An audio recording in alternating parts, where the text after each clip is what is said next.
É possível que essa lição, né, vai depender muito dos irmãos, talvez não dê para a gente concluir hoje. Se não der, a gente dá sequência no próximo domingo. Esse é o tema: lei e liberdade. A liberdade que procede da lei. Vamos começar dizendo o seguinte, que dentro da nossa igreja, da igreja cristã de modo geral, né, existe os que são legalistas, ou seja, extremamente apegados à lei, e que impõem sobre os membros da igreja um fardo não recomendado pelo Senhor e que proíbem aquilo que a palavra de Deus não proíbe. Por isso que eu mandei durante essa semana algumas coisas para o grupo da igreja, dois vídeos sobre arte, para a gente, só para a gente refletir. Então, existem algumas coisas que são proibidos dentro do meio de uma comunidade cristã, que não está proibido na palavra de Deus. Isso nós chamamos de usos e costumes. Do outro lado, no outro extremo, existem pessoas que enfatizam de uma forma inconveniente, errada, a liberdade cristã. E baseado nessa liberdade cristã, acha que podem então fazer tudo. Que tudo é permitido. Os irmãos estão entendendo os dois extremos? De um lado, os legalistas, que querem proibir aquilo que a palavra de Deus não proíbe. Do outro lado, aqueles que, baseado na liberdade cristã, dizem então que aí eu posso fazer qualquer coisa. Então, como a lei e a liberdade, elas se harmonizam, né, dentro da comunidade cristã, dentro do nosso dia a dia. Como é que essa lei e essa liberdade, então, se harmonizam? Então, vamos lembrar primeiro que isso não é algo novo. Isso é um problema antigo. No passado, um grupo, ele tentou, então, distorcer o Evangelho, enfatizando a graça, e por causa da graça, enfatizando, então, que não havia necessidade de nós termos compromisso em obedecer à lei. Vamos ver isso. Paulo fala aos Romanos, capítulo 6, versículos 1 e 2, que diz o seguinte: que diremos então? Continuaremos no pecado para que a graça aumente ainda mais? Paulo diz: de modo nenhum. Como viveremos ainda no pecado, nós que já morremos para ele? Os irmãos entenderam o texto? Ou seja, não dá para você dizer, que eu estou então, como eu estou sobre a graça, então eu posso continuar pecando, porque eu vou ser salvo mesmo, uma vez salvo, salvo para sempre, né? Então, isso é algo, irmãos, que não tem amparo no Evangelho. Uma vez salvo, salvo para sempre, sim. Agora, que alguém que é salvo por causa dessa graça que o salvou, ele acha que pode então continuar pecando, porque à medida que eu vou pecando, aí Deus vai derramando mais graça, é um discurso totalmente inconsistente com a palavra de Deus. O outro texto está em 1 Pedro capítulo 2, verso 16. Como pessoas livres que são, não usem a liberdade como desculpa para fazer o mal. Pelo contrário, vivam como servos de Deus. Somos livres? Sim, somos livres. Mas nós não podemos então usar essa liberdade para que a gente, baseado nessa graça que nos foi outorgada, a gente passe a fazer coisas pecaminosas. Porque eu sou salvo, eu estou sobre a graça. Eu não tenho nada a ver então com a lei, então eu posso fazer o que eu bem quero e entendo. Até aí tudo bem, irmãos? Então, fala nisso, Ezequiel, isso. Providenciei por gentileza o microfone para quem quiser começar a falar. Vamos ver outro texto. Judas, versículo 4. Pois certos indivíduos, cuja sentença de condenação foi promulgada há muito tempo, se infiltraram no meio de vocês sem serem notados. Estamos falando dentro da igreja, né? Certos indivíduos entraram dentro da igreja. São pessoas ímpias que transformam em libertinagem a graça do nosso Deus e negam o nosso único soberano e Senhor Jesus Cristo. Eu quero que os irmãos atentem no que está grifado. São pessoas ímpias que transformam em libertinagem a graça do nosso Deus. Nós estamos falando, irmãos, como eu disse, de um problema que não é só de agora, mas de um problema antigo. Desde essa época, pessoas dentro da igreja que estavam apregoando libertinagem, coisas absurdas dentro da igreja em nome da graça. Isso que a gente viu foi um grupo, certo? Agora nós vamos ver o outro grupo na palavra. Esses enfatizavam a obediência à lei, levando a um legalismo. Então vamos ver. Atos 15, verso 10. Agora, pois, por que vocês querem tentar a Deus? Agora presta atenção no que está grifado. Pondo sobre o pescoço dos discípulos um jugo que nem os nossos pais puderam suportar, nem nós. Por que vocês querem fazer isso? E aí, irmãos, vamos entender o contexto. O evangelho estava se propagando. O evangelho foi anunciado inicialmente aos judeus. E alguns judeus, convertidos, estavam querendo impor várias coisas da lei para que aqueles que iam sendo agregados à igreja tivessem que observar essas coisas da lei. E eles se aferravam nisso. E aí é que leva esse questionamento aqui.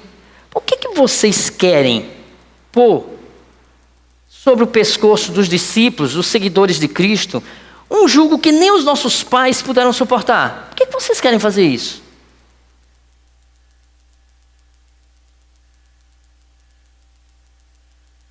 Vamos ver outro texto. Gálatas 5, verso 1. Para a liberdade foi que Cristo nos libertou. Por isso, permaneçam firmes e não se submetam de novo a um jugo de escravidão. Então, vejam o seguinte. O apóstolo Paulo, ele teve 2 discípulos, que o acompanharam. E vejam o seguinte, no caso de Timóteo era um filho de uma judia, e Timóteo ia então caminhar com Paulo nas suas viagens missionárias. Timóteo não era circuncidado. Então o que foi que Paulo fez? Para não escandalizar os judeus, e para que não houvesse um obstáculo à pregação do evangelho, Paulo então circuncida Timóteo. Timóteo então vai com Paulo circuncidado. Então, veja bem, precisava circuncidar? Não mais. Mas para que não houvesse um obstáculo, ele circuncida Timóteo. Agora vamos para outro caso. Tito. Tito não era judeu, era um gentio. Paulo não aceita que Tito seja circuncidado. E entra em confronto. Então, percebe a diferença? Duas pessoas distintas, e um Paulo circuncida e outro não. Para que não houvesse, no caso de Timóteo, que era filho de uma judia, não houvesse o escândalo. Mas no outro caso, ele diz, não há necessidade. Colossenses 2, 20 a 22. Olha o que é que Paulo diz. Se vocês morreram com Cristo para os rudimentos do mundo, por que se sujeitam a regras, como se ainda vivessem no mundo? Não toque nisto, não coma disso, não pegue naquilo. Todas essas coisas se destroem com o uso, são preceitos e doutrinas dos homens. Não é isso que acontece, irmãos, em alguns contextos? Alguém diz para você que você não pode comer isso, que você não pode comer aquilo, que você não pode vestir isso. E aí começa a impor um monte de regras. E existem algumas igrejas que têm uma cartilha, né? Uma cartilha, desde como você vai se vestir, né? Até as coisas mais absurdas. Então, estão entendendo? Esse aqui é o outro lado, é o outro extremo. É o pessoal do legalismo que começa a estabelecer um monte de coisa que não está na palavra. É aquilo que eu coloquei, né, ontem, né, lá no grupo da igreja, é o que chamamos de usos e costumes. E a coisa, irmãos, isso é tão forte. Eu fui outro dia pregar numa igreja do interior e foi na realidade uma palestra, né? E aí durante a palestra uma pessoa fez uma pergunta relacionada à questão da Bíblia digital. Se poderia usar a Bíblia no celular? Se seria errado, né? E a gente ouve esse tipo de pergunta e eu estou numa outra igreja, minha cabeça ali eu já fico pensando o porquê daquela pergunta e tentando entender o contexto, né? Porque eu estou fora como visitante, né? E irmãos, a gente precisa entender que isso é uma questão de usos e costumes. Não tem na Bíblia que você tem que usar, só pode usar essa Bíblia aqui, a de papel. Não tem isso. Isso é uma questão de usos e costumes. De forma que não é pecaminoso agora usar a Bíblia digital, num tablet, no celular. Aí, o que é pecaminoso, aproveitando a oportunidade, é a falta de reverência. E em vez de estar com o celular usando a Bíblia, está no WhatsApp, está no Face, no Instagram durante um culto.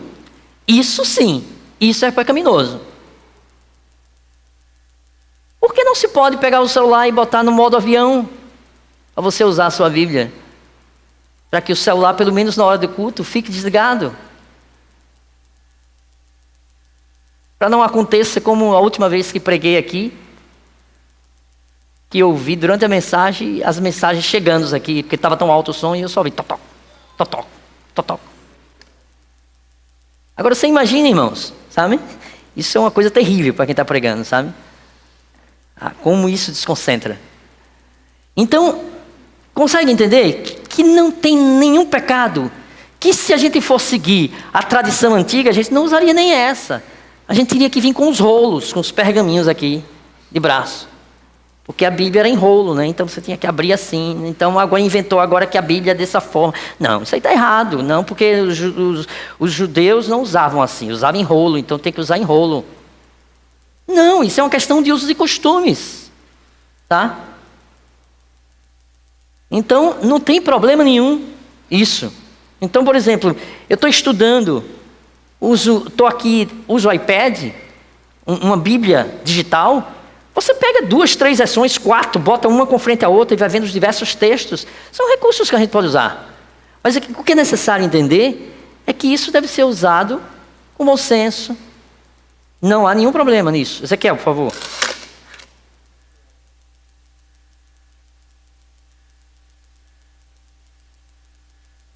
E logo quando eu comecei a ir à igreja, né? E quando houve o encontro assim, com o Evangelho, eu ficava com vergonha. Quando ouviu o quê? Quando eu comecei a dar os primeiros passos no Evangelho, né? Eu ficava com vergonha de caminhar com a Bíblia, porque eu antes ficava ali naquelas esquinas ali, né? Tocando violão com o pessoal, né? As velhas músicas de Legião Urbana e tal, não sei o quê. E a gente ficava naquela rodinha de esquina, né? E aí depois eu comecei a abandonar aquilo e comecei a ir à igreja, né? E aí não tinha mais nada a ver. E aí eu passava com a Bíblia, o pessoal ficava me zoando e tal, não sei o quê. Ah, é crente agora, não sei o quê. E aí eu tinha vergonha e andava com a Bíblia por baixo da camisa, né? Agente secreto de Deus. É, então... Era engraçado. E aí, até que chegou um dia que, tipo, eu estava lendo a Bíblia e falava que... Mas aqueles que me negarem diante dos homens, eu também o negarei diante do meu Pai que está no céu. Enfim, a partir daquele dia que eu li... Aí o pessoal zoou, vai para a igreja do céu, vamos também. Então, enfim. Mas eu acho que tudo depende da motivação, entendeu? Por exemplo, qual a motivação que você está usando a Bíblia no celular e não a de papel, e não a dos crentes? Entendeu? Entre aspas. Então, eu acho que tudo tem a ver com a motivação. Às vezes a gente quer usar... talvez assim como eu naquele momento, se eu tivesse um celular com Bíblia digital, né, eu usaria tranquilo para esconder, entendeu? Então eu acho que a motivação é o que importa. Então, e eu até falei, né, como foi no interior, eu até citei, porque alguém colocou isso que você falou aí, Ezequiel, e aí eu disse para eles, gente, o contexto que vocês vivem aqui no interior é um contexto diferente do meu, na minha igreja, por exemplo. Porque vocês, vários aqui, vêm aí para a igreja pelo fato de ser interior, vocês vão a pé. Vocês transitam com a Bíblia debaixo do braço. Porque alguém disse, não, mas é importante e tal, essa identificação. Hoje, a maioria das pessoas, né, do contexto que a gente vive, tem transporte. Ninguém anda com a Bíblia debaixo do braço pela rua. Bota no carro, bota na sua moto, vem, entendeu? É só ali para cá. Enoque.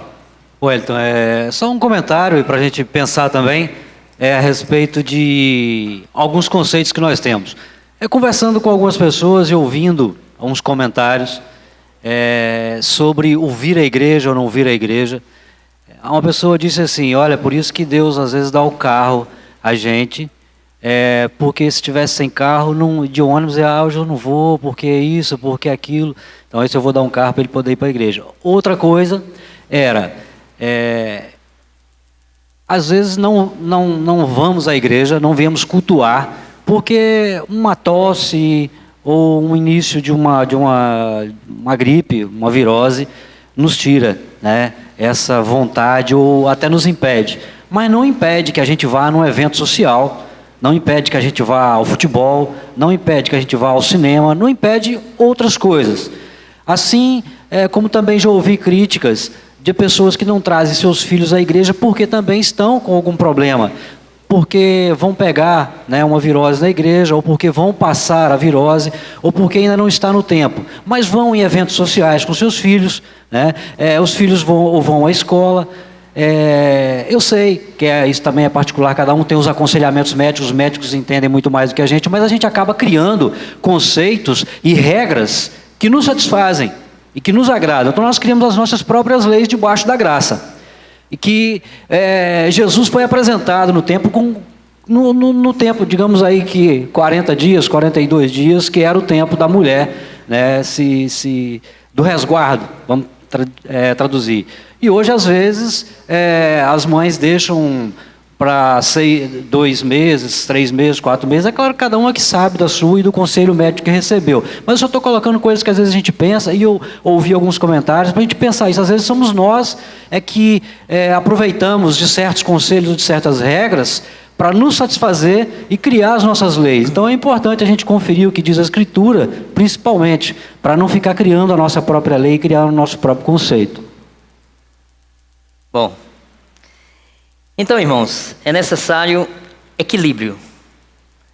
Equilíbrio entre a aplicação da lei, que nos leva a um processo natural de santificação, ou melhor, sobrenatural de santificação, e a plena liberdade a liberdade cristã. É necessário que haja um equilíbrio entre essas duas coisas.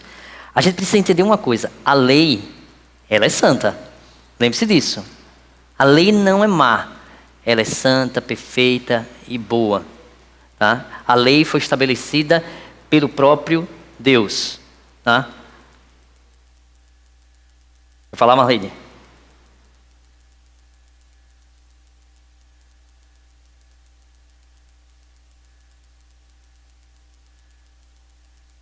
Alô? Bom, eu vejo diferente assim, sabe, Wellington? Não é discriminando nada. É o seguinte, que cada igreja que a gente entra, os ensinamentos são diferentes. Se você não lê Bíblia e não tiver o discernimento da palavra de Deus, aí você vai confundir.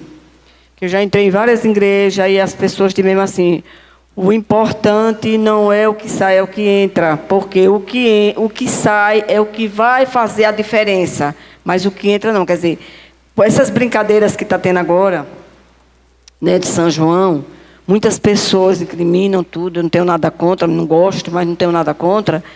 É os ensinamentos.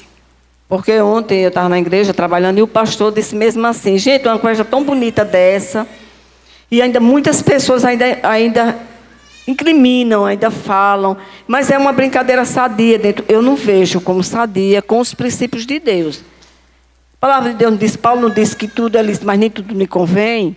Então nós temos que andar de acordo com a Bíblia. Então eu vejo também nos ensinamentos nas igrejas. Aí quando uma pessoa vai, as pessoas não lê Bíblia e não tem um discernimento como Deus está falando, aí traz uma contradição muito grande na mente e você fica muito confusa por causa disso. Porque eu vi nessas igrejas, era assim: o que mata é o que entra, não é o que sai. O que vem, o que sai é pior do que o que entra. Não é isso que a gente temos que ver. A gente temos que viver cumprindo com a lei de Deus, com os princípios de Deus. Então nós temos que ser obedientes no que Deus fala, não no que os homens falam. Então, o que está carregando as pessoas dentro da igreja são isso, os ensinamentos, e as pessoas vão pelo homem que está ensinando. Não vai por aqui. Acredita, porque o homem diz que é aqui, né, tem um contexto que o povo diz, né, fora contexto, e vira um pretexto, aí cria essa confusão na mente das pessoas. Então é por isso que está essa confusão aí, por exemplo, mesmo essa festa agora desse mês de junho, é muita confusão. Aí o povo diz assim: mas você está contra a brincadeira do São João dentro da igreja, disso e aquilo, e está comendo a comida? Está comendo milho, está comendo a compomum. Vou falar mesmo assim. Eu digo: não, mas eu não tenho nada a ver. Isso é um plantinho, foi Deus que deu. Mas Deus não mandou, eu creio assim, não é? Estou falando das pessoas, não, e nem estou criminando aqui em igreja nenhuma. É cada um pensando de uma maneira. Agora, na minha concepção, no conhecimento é muito pouco, mas o que eu acho, tenho certeza que são os princípios verdadeiros de Deus, é aquilo que Deus ensina que a gente tem que viver. Agora, se a gente não tiver discernimento da palavra, aí fica confuso. Fica muita confusão. Aí vai para a igreja, aí na Assembleia, o povo diz assim: olha, não pode vir de calça comprida. Mas lá fora as pessoas estão trabalhando de calça comprida. Aí eu não quero perder o emprego. Não, eu creio que quando você tem uma visão espiritual, você tem que saber se sim ou se não. O homem disse que não pode vir à igreja de calça comprida, porque tem uma vizinha da minha casa, só a graça. Mas todo mundo trabalha e tem que trabalhar de calça comprida, então tem que sair do trabalho. Aí eu quero que me explique isso, o porquê de todas essas coisas, o que é que vai acontecer, se a gente vai ou não vai. Porque não tem condições da gente viver numa situação dessa. Entra dentro de uma igreja, eles ensinam de uma maneira. Aí entra na outra, não tem nada a ver, não. Isso é coisa do homem. Então eu quero saber onde é o de Deus. Vamos lá. A gente precisa entender, Marlene, que, como você disse, o que importa é o que diz a palavra de Deus. Não é o que as pessoas acham, não é o que as pessoas estabelecem, é o que está na palavra. Então tudo aquilo, nós vamos abordar justamente de uma forma mais detalhada no final dessa lição. Mas tudo que não deve ser feito é o que está proibido na palavra. Se aquilo que você está colocando, como por exemplo, artes, vestimentas, está proibido na palavra, você consegue abrir a palavra e mostrar que você não pode fazer, aí você não pode fazer. Mas se não está na palavra, é aquilo que nós estamos falando. É questão de usos e costumes.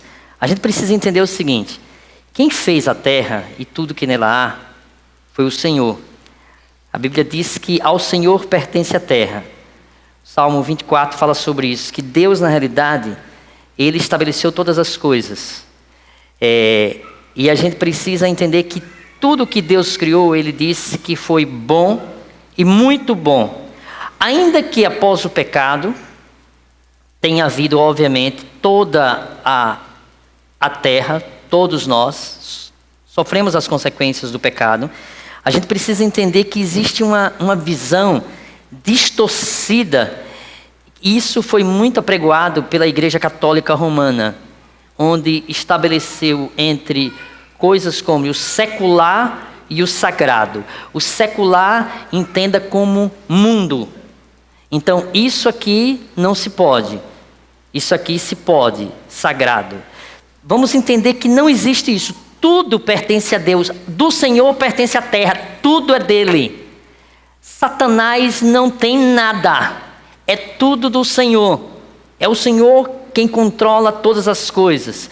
Desde os elementos naturais, a questão da cultura, a questão da vida social. Tudo está no controle absoluto de Deus. As coisas não correm frouxas. Então nós costumamos a pensar o seguinte, por exemplo, no que se refere à arte. A arte só pode ser utilizada se for para evangelização. Então o que acontece? Nós aceitamos uma arte muito medíocre.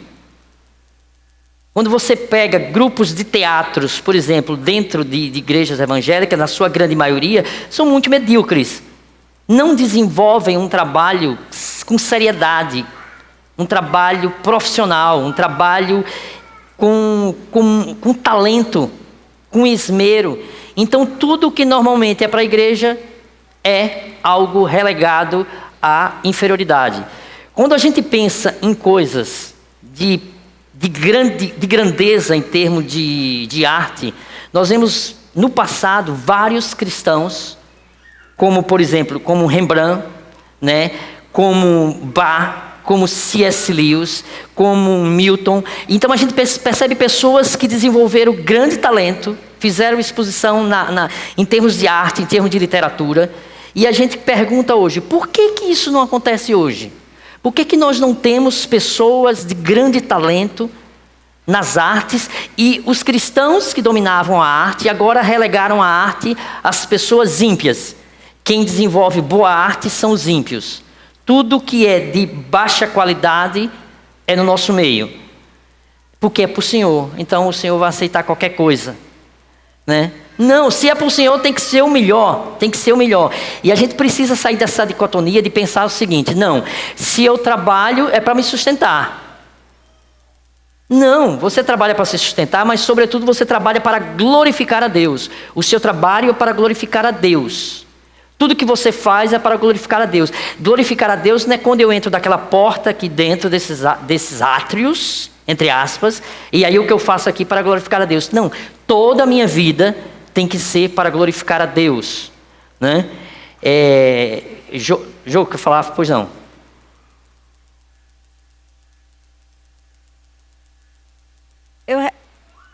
A palavra de Deus realmente assim traz a nossa regra de fé e prática. E caso nela não esteja proibido, entre aspas, não há uma negação a eu fazer. Mas a própria palavra de Deus, ela deve ser vista no seu contexto, de uma forma sistemática. Não apenas um trecho da Bíblia ou uma parte da Bíblia, correto, mas toda a Bíblia. Até porque tudo que foi escrito tem um significado e um motivo. Então, Deus já sabia do pecado do homem, e Ele sabe que nós hoje vemos imperfeito, né? Aquele espelho que não vê a realidade por completo. E vendo isso, talvez Ele tenha pensado na palavra que foi inspirada de Deus, trazendo que tudo me é lícito, mas nem tudo me convém. Então, assim, eu entendo que não está proibido, eu não vou fazer. Mas tem coisas que não estão proibidas, me são lícitas porque não estão proibidas, mas no meu contexto de vida não me convém. E como foi dita a palavra, não, Timóteo não era circuncidado, mas pelo fato de ele ir para uma cidade que talvez as pessoas julgassem isso, ele foi circuncidado. Então, assim, muitas vezes também a nossa igreja, nós podemos pensar assim, agora não está proibido eu fazer algum tipo, não participar de algum tipo de festa, não ter certos tipos de condutas, eu vou fazer. E aí eu penso nessa palavra, assim, muitas vezes a igreja também tem deixado de pensar nisso, de que a gente não deve escandalizar os outros. E por conta disso, de achar que a gente tem que viver a nossa vida, só tem que dar conta a mim e pronto, eu posso fazer o que eu quiser da minha, desde que eu não esteja fazendo nada proibido pela palavra. Mas eu não entendo assim. Vamos lá. Não, exatamente o que você está dizendo. A lição de hoje aborda justamente isso. É a questão entre aquilo que a palavra de Deus estabelece, que é essa que nós temos que cumprir, e o princípio da liberdade, o que nós vamos falar mais adiante, é o princípio de você fazer as coisas fundamentado no amor. No amor. O amor tem que estar acima de todas as coisas. Então, veja bem, quando você pega a questão, por exemplo, teve um momento que a igreja se reuniu em concílio, lá em Atos, para decidir uma questão. Porque Paulo trouxe essa questão, o próprio apóstolo Paulo trouxe essa questão para uma reunião, né? Uma reunião onde estavam os apóstolos e presbíteros, para decidir questões sobre coisas que a igreja lá estava fazendo, como comer aquilo que os judeus condenavam. Então a igreja se reuniu, e o que foi que o colégio apostólico, junto com os presbíteros, decidiram, e que foi a decisão que foi levada para a igreja? É que eles procurassem se abster de coisas sacrificadas a ídolos, da prostituição ou imoralidade e da idolatria. Por quê?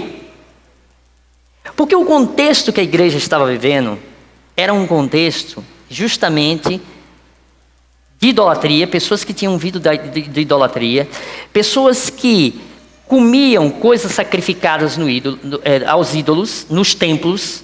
Então o que é que acontecia? Qual é a recomendação que eles dizem? Ele disse, olha, quanto à questão dos ídolos, nós sabemos que os ídolos nada são. Eles não representam nada, eles não existem na realidade. É o que a igreja estava dizendo. Eles não existem. Mas, como? Por uma questão de consciência, considerando aquele que é mais fraco, para que vocês não escandalizem aquele que é mais fraco, faça o seguinte, não comam não essas coisas sacrificadas a ídolos. Porque o que acontecia, como era o contexto? Sabe o contexto que acontecia na questão judaica? As pessoas iam lá, pegavam os animais e ofertavam, né? E parte daquele animal que depois era ofertado, parte dele ficava com os sacerdotes, para a família dos sacerdotes eles podiam comer. Essa mesma coisa acontecia dentro do contexto pagão. Eles sacrificavam animais, e aí eles comiam. E o que sobravam, parte dessa comida era levado para um mercado. Eles vendiam. Aí a recomendação, qual era a recomendação? Você faz o seguinte, você vai lá no mercado, você compra, não pergunte nada, não pergunte se a comida é sacrificada, você compra e come. Agora, se você tem conhecimento e por causa do fraco, você sabe que a comida foi sacrificada a ídolos, então você não coma, por causa do fraco. É por causa do fraco. Não é que você não pudesse comer. Você podia. Você não ia comer para que aquele fraco, irmãozinho na fé, que veio desse contexto, que para ele ainda é neófito, ele não consegue entender bem as coisas da palavra de Deus. Então, você, por amor a ele, você não come. Você pode? Pode. Mas por amor a ele, você não vai fazer. Agora, o outro lado, Jô, é a questão, que se eu perguntar aqui, quem se considera fraco? É pessoas que querem ser fracas a vida toda. Você entendeu? Porque o contexto lá é do fraco que ele tinha se convertido, ele conhecia pouca coisa da palavra de Deus, ele era um neófito na fé. Então, eu não vou fazer isso para não escandalizar esse meu irmãozinho na fé. Agora, a questão, eu estou falando aqui já do outro lado, que é o falando o balanço entre a liberdade cristã e aqueles que se apegam ao legalismo por uma coisa que não está na palavra de Deus. E aí quer impor um peso aos outros baseado nas suas convicções e não baseado naquilo que a palavra de Deus diz, mas baseado naquilo que você aprendeu, baseado naquilo que você foi dentro do seu contexto cultural. A gente precisa entender que algumas coisas, né? Vou pegar uma coisa simples.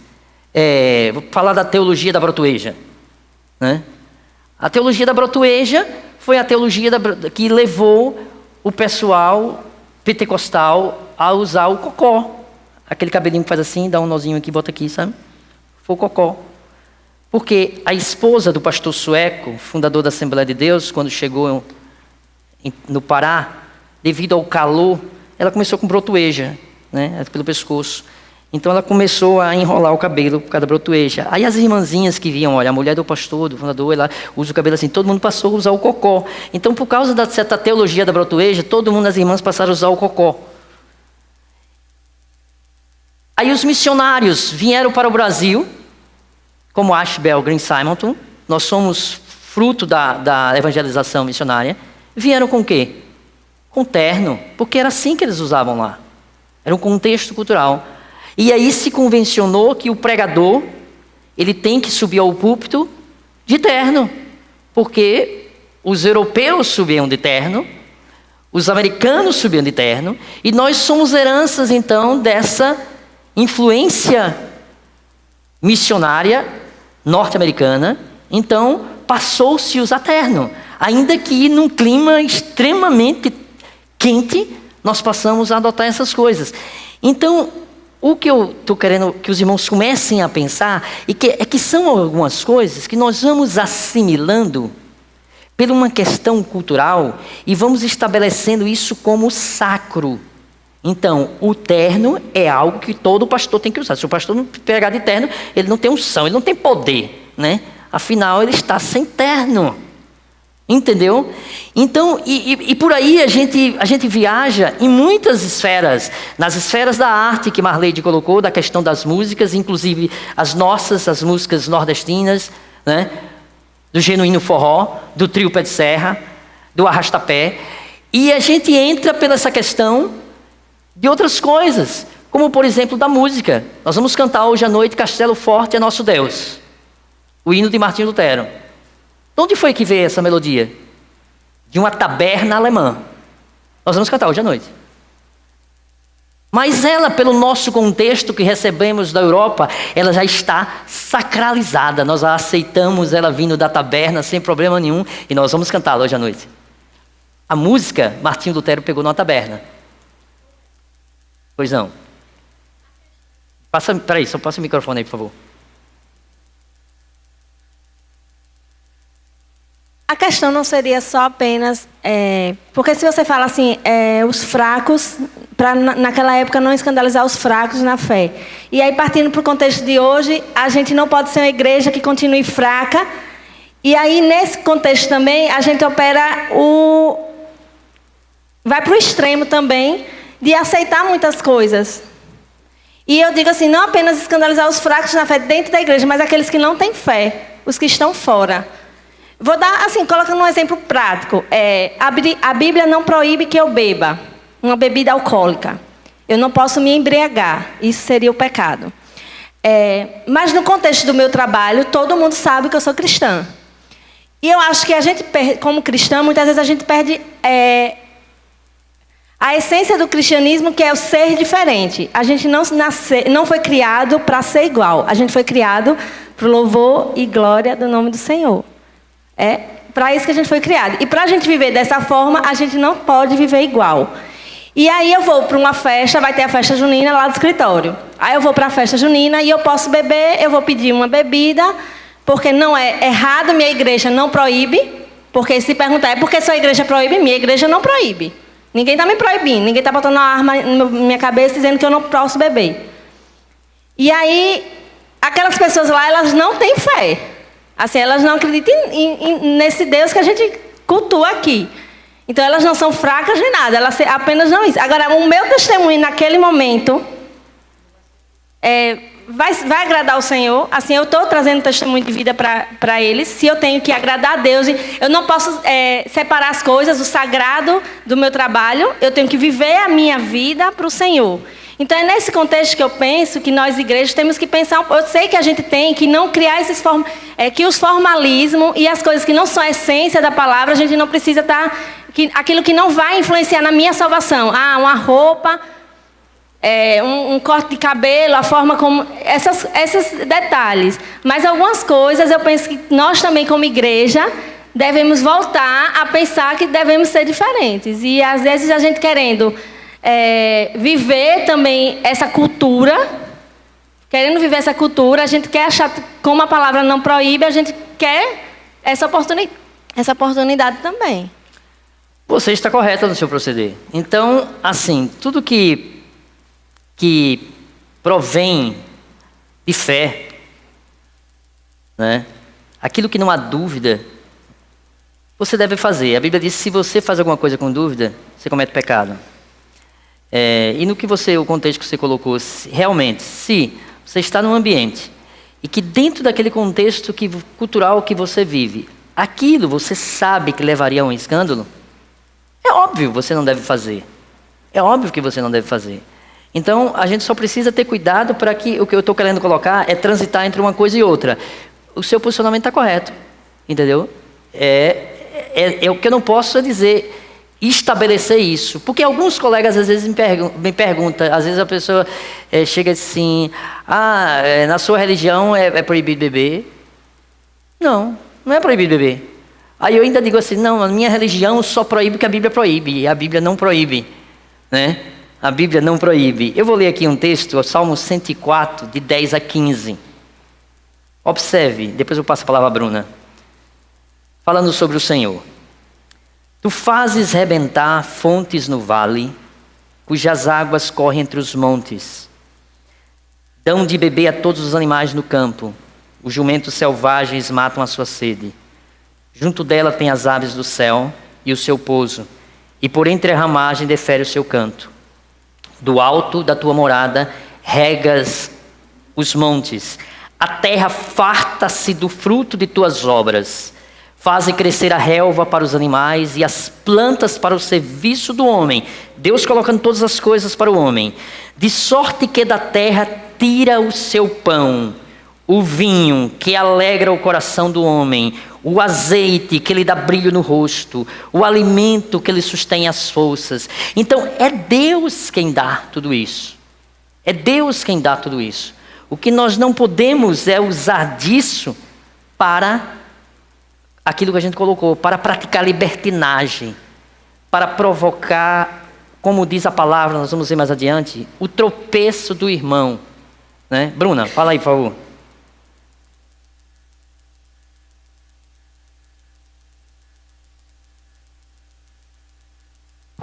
Peraí, só um instante. Aqui na bodega, microfone.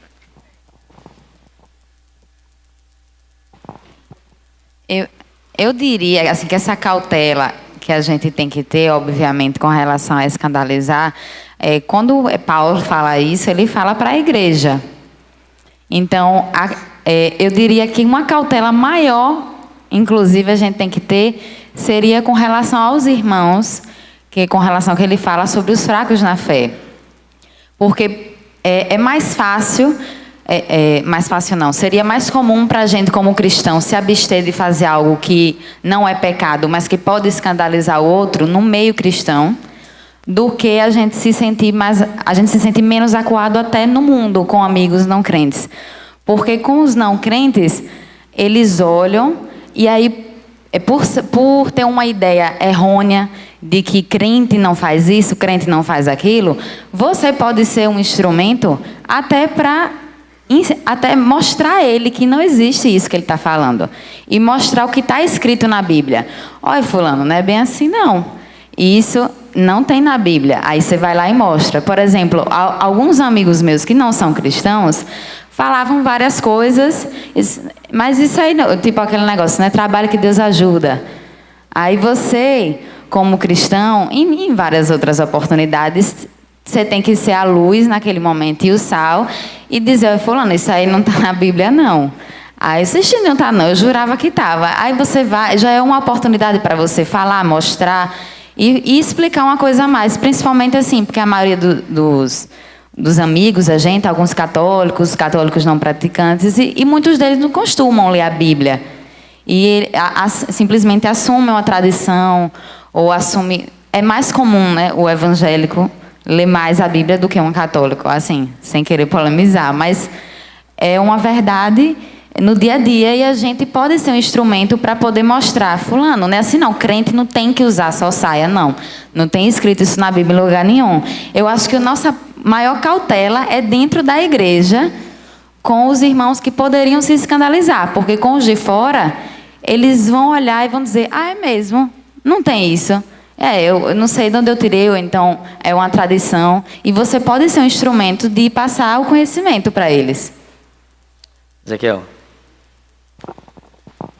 Wellington, também eu acho que tem a questão de você observar, porque não pode, não pode, mas eu acho que precisa observar também a cultura que você está inserido, entendeu? Por exemplo, uma coisa bem palpável, a Bíblia não tem que não pode tatuagem, vou fazer uma tatuagem de palhaço,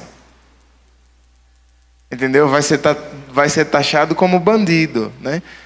Vou fazer uma tatuagem assim. Então, é preciso observar a cultura. A Bíblia não fala de corte de cabelo. Aí eu vi um rapaz na igreja uma vez, como eu estou voltado a isso, né? Aí eu vi um rapaz na igreja uma vez com um corte, que normalmente quem faz esse tipo de corte eram os gays, né? Então, ele pegou e cortou o cabelo assim, bem raspadinho, aí aqui botou uma coisa assim, sabe? Deu uma escovinha aqui e tal. E aí tava lá, cantando na unção. Todo mundo achando que o cara é gay. Entendeu?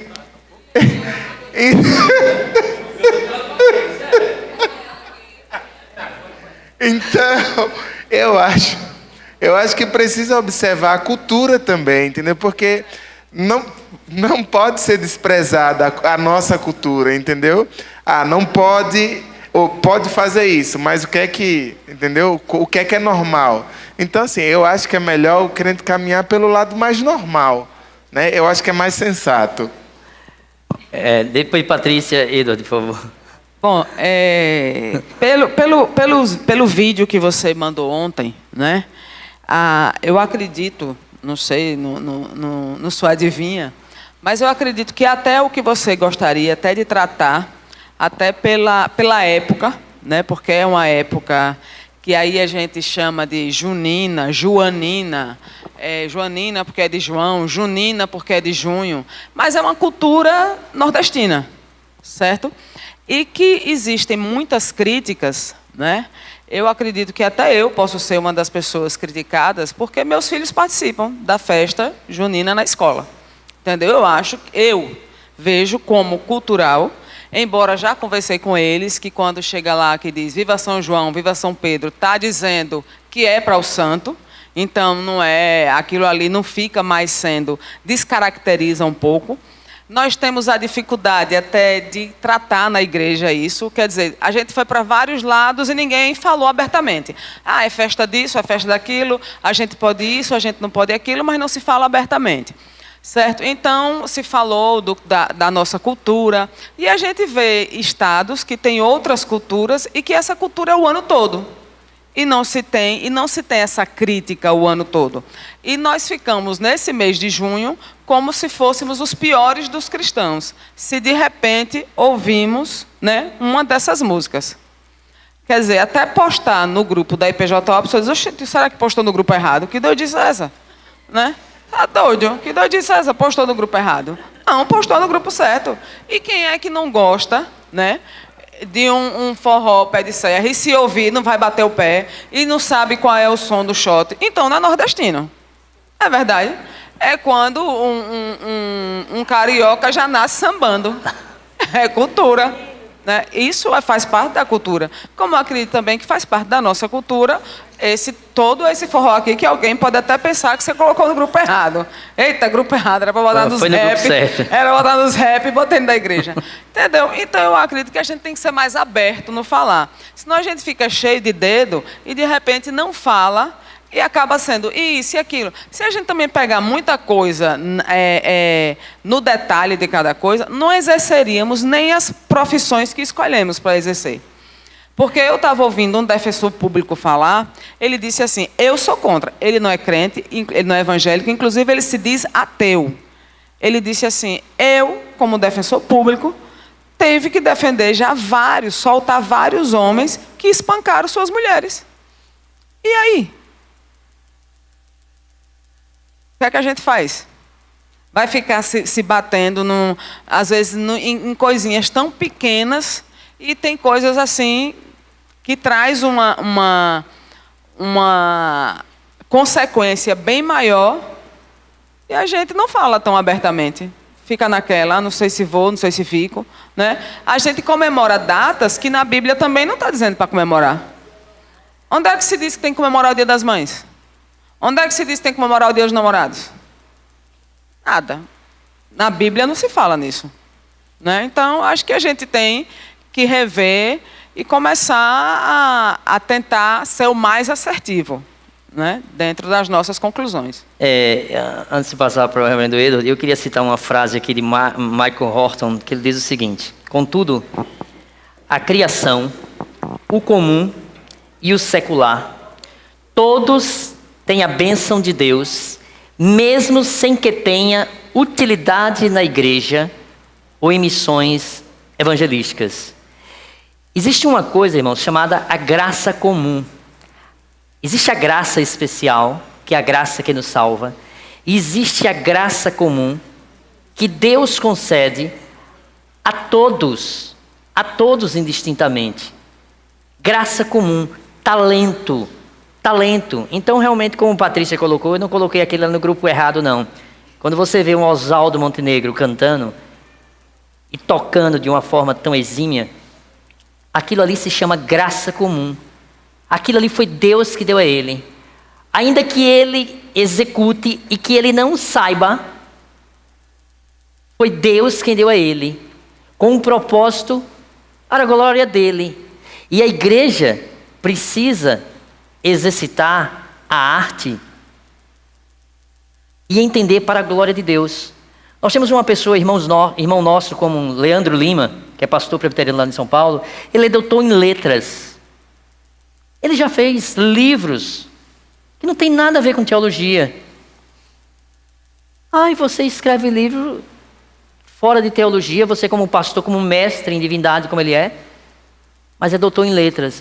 Então, as pessoas vivem nessa dicotomia. Se eu escrevi sobre teologia, isso é para a glória de Deus. Mas se eu faço um romance, um livro de ficção, isso aí não é para a glória de Deus. Irmãos, toda a nossa vida, independente daquilo que a gente venha a executar, deve ser para a glória de Deus.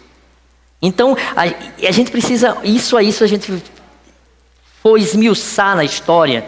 Se necessário, talvez a gente faça isso em outra oportunidade, mas a gente vai ver como isso está entranhado por causa da Igreja Católica Romana, que impregnou essa questão do sacro e do sagrado. Se você for ver até o renascentismo, até o século XV, toda a arte era voltada com pinturas que retratavam o céu, coroinha, auréola, essas coisas. E depois do movimento renascentista, quando você chega no iluminismo, vai passando para o foco para o homem, vai deturpando. E aí quando você vai ver, antes do movimento renascentista, vários cristãos dominavam a arte. E aí a igreja começou a ver a arte como algo mundano. E aí os ímpios foram se apoderando daquilo que Deus estabeleceu para nós. Se a gente for pensar nessa questão, por exemplo, a gente não poderia usar instrumentos de ferro. Nós não poderíamos usar instrumento como flauta, porque foi feito por um pagão, Jubal, pai do que todos que tocam harpa e flauta. Isso está na Bíblia. Davi tocava harpa. Quem fez a harpa? Não podemos tocar harpa, porque quem fez foi um pagão. Foi Jubal que fez a arca, ou a harpa. Davi tocou. Não podia tocar flauta, Davi tocou. E se a gente for caminhando nessa parte de música, irmãos, a gente vai ver que antigamente não se tocava instrumento nenhum. Depois entrou o piano, que estava nas tabernas alemãs e virou sacro. Dentro, quem é aqui mais antigo sabe que violão sempre foi feito como um instrumento da boemia. Era uma abominação o violão dentro da igreja. O violão, com o passar do tempo, se sacralizou, entrou na igreja. E aí a guitarra virou o demônio, porque era do rock, coisa do diabo e tal. A guitarra virou santa e entrou. A bateria também foi e entrou. Vocês percebem que essas questões são questões culturais, entendeu? E que nós não podemos demonizar. Irmãos, por incrível que pareça, eu já tive confusões sérias com o conselho de igreja por causa de instrumento musical, por causa de bateria. Ao ponto de pessoas chegarem a dizer, chegou uma pessoa dizer para mim, um presbítero disse, dona fulana de tal, disse a bateria ficar na igreja, porque a bateria tinha que ser desarmada. A bateria da igreja que eu vim era uma bateria adventista, ela só podia tocar no sábado, né? Então, ela no domingo não podia tocar, entendeu? E aí a gente tinha que desarmar a bateria. E é uma bateria, a gente desarmava e tal, e a bateria começava a quebrar, porque tinha tinha que montar. Aí eu fui para a reunião do conselho para poder deixar a bateria aberta, ou lá. Aí disseram, não, mas não pode, ela não pode ficar lá. Mas não pode ficar, nem ela sem tocar, ela não pode. Quietinha lá no canto, não podia. Aí eu disse, vamos fazer o seguinte, não, porque a irmã disse que ela vê, ela incomoda. Eu disse, vamos criar uma capa. A gente cria uma capa de couro, cobre a bateria, ela não vai ver, a bateria fica coberta. E aí, resultado, disseram que não podia. Irmãos, eu não fiquei não, sabe, na reunião do conselho. Porque aí eu disse, vocês têm que chegar para essa irmã e dizer que ela está escandalizando a igreja toda. Ela está escandalizando a igreja toda. Então tem coisas, sabe, que a gente precisa também, como a Bruna falou, a gente ter coragem para poder explicar à pessoa. De que isso aqui, olha, irmãos, a sua conduta está errada. Está na hora de você deixar de ser fraca. Você precisa, veja o que a palavra diz aqui. Não dá para poder você ficar se escandalizando a vida toda sobre coisas tão insignificantes como essa irmã, que era filho de um patriarca lá da igreja, filha de um patriarca da igreja, que se escandalizava. Entendeu? Então tem coisas que a gente também tem que explicar. É função nossa de, com amor, abrir a palavra. Meu irmão, vamos estudar aqui. Veja aqui o que a palavra diz. Nós temos que mostrar isso também. Tá entendendo? Não é só simplesmente a gente calar, fechar os olhos e ir aceitando isso a vida toda, sem tentar explicar a pessoa, para que a pessoa vá aprender. Reverendo Edson. Irmãos, se você quiser sentar ali um segundinho só, vai ser rápido, vai ser breve. Deixa eu dizer uma coisa a vocês. Não confundam a criação de Deus com construção social. Criação, obra feita, materialidade. Construção social, cultura. Deus criou a praia. Deus criou o biquíni fio dental. Deus criou a praia. Deus criou o milho. Deus criou a festa junina. Vocês entendem? Há uma diferença entre a criação e a construção social. Tá, essa é a primeira coisa a entender. A segunda coisa a entender é que, a partir do ponto da nossa relação com Deus, os cristãos se dividem em dois grupos. Aqueles que olham para a cultura e ficam, de alguma forma, ainda meio que enamorados e precisam justificar algumas coisas ainda para poder participar de coisas que ele talvez não se sinta muito bem ainda, mas ele gostaria. E existem irmãos que perceberam o cristianismo como contracultura. Por quê? Porque a cultura, irmãos, ela não é neutra. Não é neutra. O exemplo que o Wellington deu é perfeito. O violão, em algum momento, foi um instrumento demonizado. A bateria, em algum momento, foi um instrumento demonizado. Não se podia usar na igreja. Mas vocês percebem que a bateria é só um instrumento. É só um instrumento. É diferente o uso que você vai dar a essa bateria. Não, a bateria é um instrumento que é neutro. Não tem, depende do uso que você vai dar. É verdade. Isso é um instrumento como a bateria. Isso é um instrumento como um violão. Uma festa junina não é neutra. Um carnaval não é algo neutro. Vocês entendem que falar de um objeto, com a neutralidade de um objeto, de um violão, de uma bateria, de uma guitarra, é uma coisa. Isso aqui serve para sentar, graças a Jesus. Eu poderia, tomado por um espírito imundo, bater com isso na cabeça de Marleide. Serve para isso? Não, mas eu poderia usar de forma pecaminosa. Mas a cadeira não é pecaminosa em si, mas o uso que eu dou a ela. É claro que a roupa não é algo pecaminoso em si, mas sim o uso que eu dou a ela.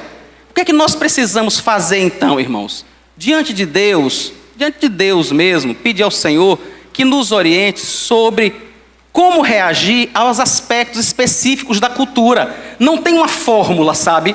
Não tem uma fórmula para que você possa aplicar a toda e qualquer coisa.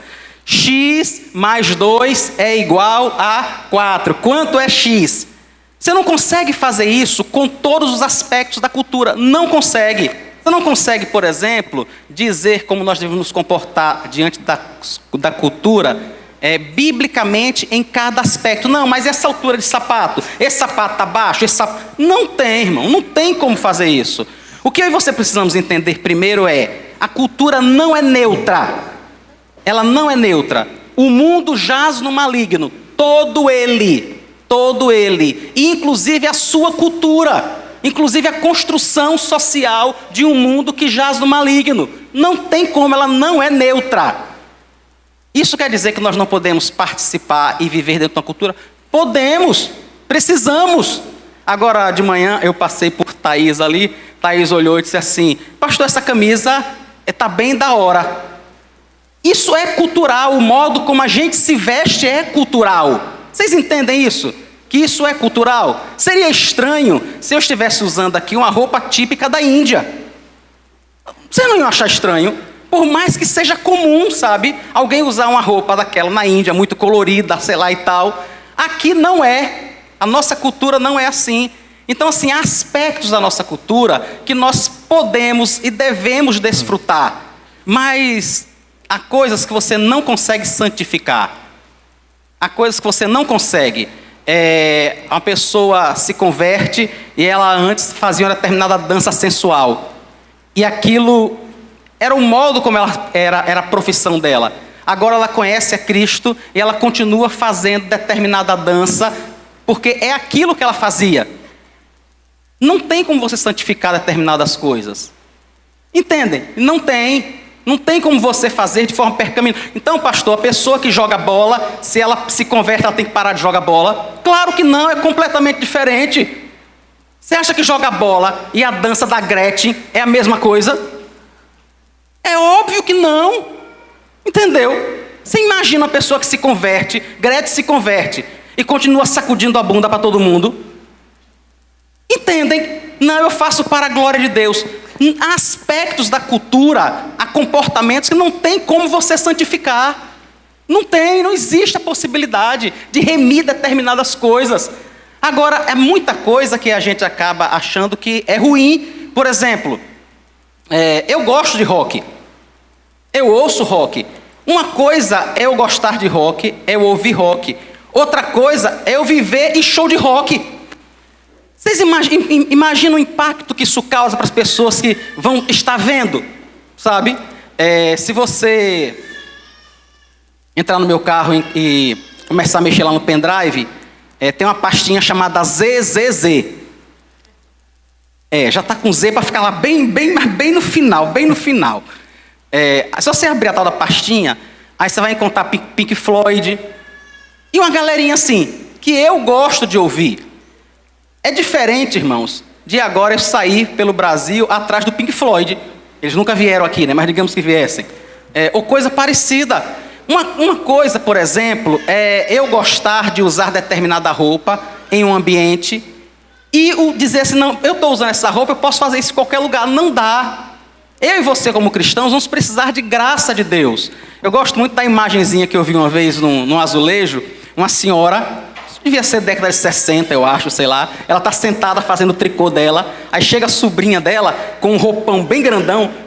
Aquela saia armada, né? Bem grandona, com uma sombrinha. Aí chega e diz assim: mãe, eu posso ir para a festa fulano de tal? Aí a mãe está falando de tricô e diz assim: o que é que diz a sua consciência?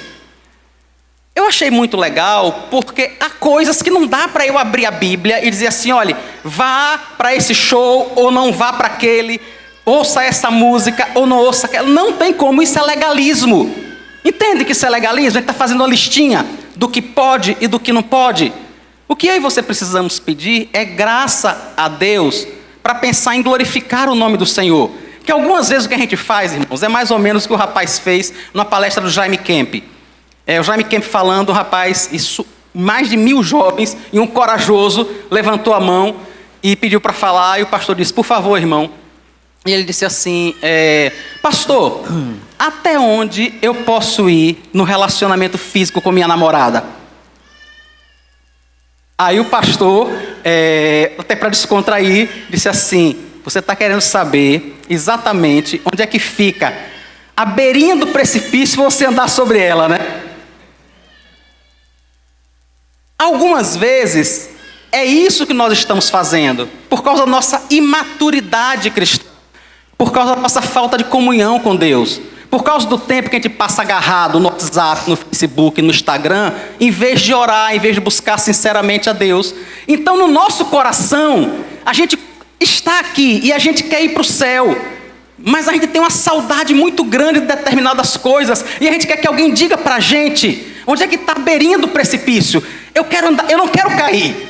Cair eu não quero não, mas eu também não quero andar tão longe dele. Sabe, se eu posso andar aqui, e aqui ainda é permitido, por que eu vou andar aqui? Não tem regra. Não dá para ter regra. O que Cristo disse é que nós estamos no mundo, mas não somos daqui. Nós vamos precisar de graça de Deus, de orientação a cada dia, sobre cada aspecto, sabe? Eu sei que tem irmãos que vão dizer assim: pastor, cruz credo, você ouve Pink Floyd? E quando eu comentei isso aqui, eu sabia que alguém iria se espantar com isso, sabe? Eu sabia disso. Eu sei que tem coisas que talvez sejam muito sensíveis para umas pessoas e não para outras. Mas o que nós vamos precisar a vida toda é buscar realmente a Deus, pedir muita graça a Deus, sabe? Parar de estar criticando os outros, parar de estar falando mal dos outros. Patrícia, quando comentou, não, talvez estejam até falando de mim porque meu filho foi para a festa de São João. Pare de falar dela, meu irmão. Você estava falando, pare, pelo amor de Deus. Isso é que é pecado. Isso realmente é pecado. Entendeu? A gente precisa pedir graça a Deus, irmãos. E eu sei de uma coisa: à medida que eu e você nos aproximarmos de Deus, nós vamos nos preocupar menos onde é que está o limite. Vocês percebem o tempo que a gente gasta discutindo onde é que está o limite, onde é que eu posso andar, até onde eu posso ir, até onde eu posso fazer. Irmãos, ninguém nunca me perguntou qual é o limite sensato para estar de joelho orando. Sabiam? Ninguém nunca me perguntou, eu não sei por quê, mas ninguém nunca perguntou.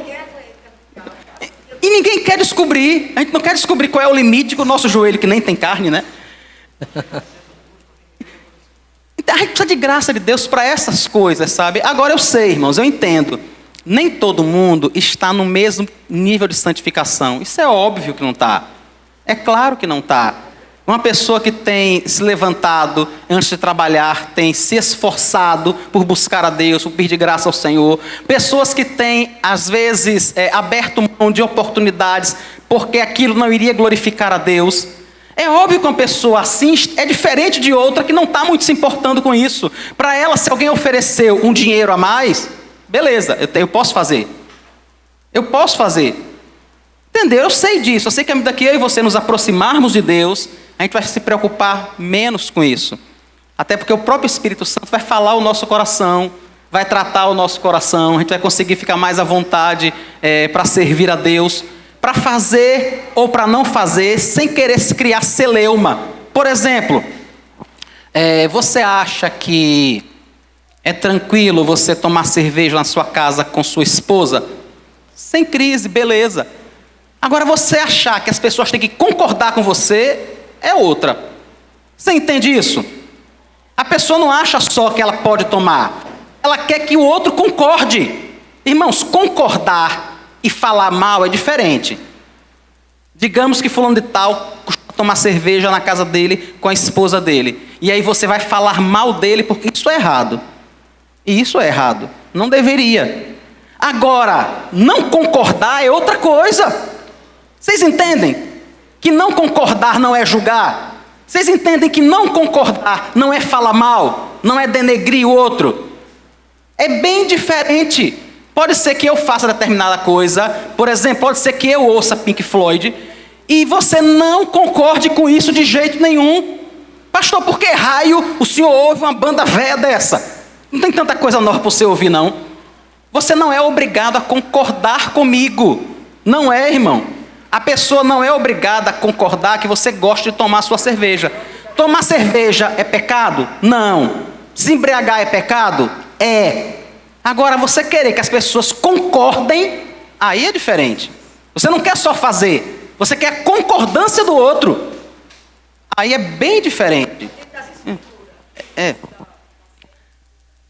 Então, é isso que eu estou lhe dizendo, Marleide.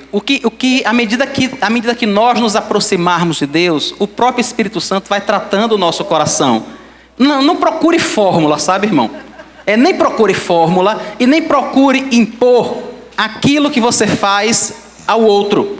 Por exemplo, como Patrícia disse que os meninos participam da festa de São João. Uma coisa é ela estar em paz com isso. Outra coisa era querer que todo mundo concorde com ela. Isso é diferente. Você entende? É diferente. Uma coisa é eu fazer e achar que você tem que concordar. Isso é inclusive tolir a sua liberdade. Isso é imaginar que você tem que pensar como eu o tempo todo. Quando é uma coisa assim, não, eu mato. Se você concorda comigo ou não, é problema seu. Isso é pecado. Isso é claro, não tem o que discutir. Não tem o que discutir. Agora, se você vai tomar vinho na sua casa ou deixar de tomar, isso é uma coisa que você pode fazer ou pode não fazer. E as pessoas podem concordar ou podem não concordar. E nós precisamos estar em paz com isso. Não só para fazer, como para saber que algumas pessoas vão concordar e outras não vão concordar. Entendem? Se o Wellington quiser continuar a aula semana que vem, hoje não dá não, mas na próxima semana dá para voltar e continuar, que eu sei que tem muito que conversar. E para não atrapalhar mais a aula dele, né? Eu queria só, irmãos, citar para a gente finalizar. Domingo a gente retoma, nós vamos pegar a questão da lei, mas eu queria só ler um texto. Mateus capítulo 17, versos 24 a 27. Nós vamos ler esse texto e vamos encerrar. Veja bem. Quando Jesus e os discípulos chegaram a Cafarnaum, os que cobravam o imposto das 2 dracmas se dirigiram a Pedro e perguntaram: o mestre de vocês não paga as 2 dracmas? Pedro respondeu: claro que paga. Quando Pedro estava entrando em casa, Jesus se adiantou dizendo: Simão, o que você acha? De quem os reis da terra cobram impostos ou tributo? Aí, dos seus filhos ou dos estranhos? Era a pergunta. Quando Pedro respondeu: dos estranhos, Jesus disse: logo, os filhos estão isentos, mas para que não os escandalizemos, vá ao mar, jogue o anzol e puxe o primeiro peixe que fisgar. Ao abrir a boca do peixe, você encontrará uma moeda. Pegue essa moeda e entregue aos cobradores para pagar o meu imposto e o seu. Em outras palavras, Jesus é o rei de toda a terra. Ele tinha que pagar imposto? Não. Mas por que ele pagou? Ele diz aqui: para que não os escandalizemos. Você vai lá então, pega a moeda lá na boca do peixe e pague. Certo? Domingo a gente continua, tá, irmãos? Vamos orar, Deus nos abençoe. Vamos encerrar. Pai, nós queremos te agradecer, ó Deus, por esses instantes que passamos juntos, ó Deus, meditando na tua palavra. Ó Deus, nos ajuda, Pai. Nos ajuda para que o teu Espírito nos conduza a uma vida equilibrada, Pai. Onde possamos estar apegados, Senhor, tão somente à tua palavra. Que possamos, sobretudo, ó Deus, entender que a lei que se sobrepõe a tudo é a lei do amor. E que por muitas e muitas vezes nós vamos ter que deixar de fazer algumas coisas por amor. Porque isso glorifica o teu nome, Pai. Nos ajuda a entendermos isso e que possamos viver, ó Deus, toda a nossa vida. Tudo que nós venhamos a fazer, Pai, como diz a tua palavra, seja comendo, bebendo, trabalhando, ó Deus, que seja tudo para a glória do teu nome. Dá que haja esse propósito no nosso coração. Se esse propósito houver no nosso coração, ó Deus, nós certamente não estaremos escandalizando, nós não estaremos andando de modo conveniente, nós não estaremos nos aproximando, ó Deus, do pecado, ó Deus, mas nós estaremos glorificando o Teu nome, Pai, em tudo. Nos ajuda nisso, Pai. Nos dá maturidade e entendimento, santifica as nossas vidas, para a glória do Teu nome. Em Cristo Jesus. Amém.